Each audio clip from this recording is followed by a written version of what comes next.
Lichalí y pues hoy les vengo a compartir acerca de pinceladas en Chillot.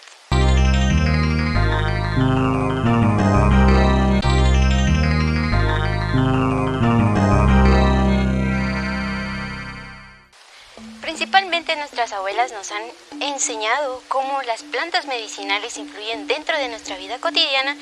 Principalmente les voy a mencionar 3 que son muy importantes, que también los podemos utilizar como pigmentos naturales. Uno es la remolacha. Esta nos ayuda a disminuir problemas del sistema digestivo. También nos ayuda al cerebro, a un mejor funcionamiento y también a los ojos. Y otro de ellos es el achiote, que nos ayuda contra la hepatitis y también con problemas del hígado. Otro de ellos podemos mencionar el café. El café muchos de nosotros lo consumimos cotidianamente y nos ayuda a tener un mejor funcionamiento en el cerebro y nos ayuda a bajar en condiciones de grasa y también tener un mejor rendimiento físico. Nos ayuda a prevenir enfermedades y también otro de ellos es la hoja del durazno.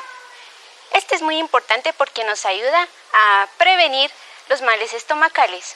Todos estos 4 nos ayudan dentro de la vida artística también.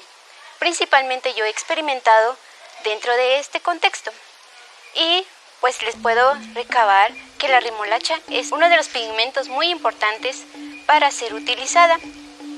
Y lo vamos a experimentar a través de este video.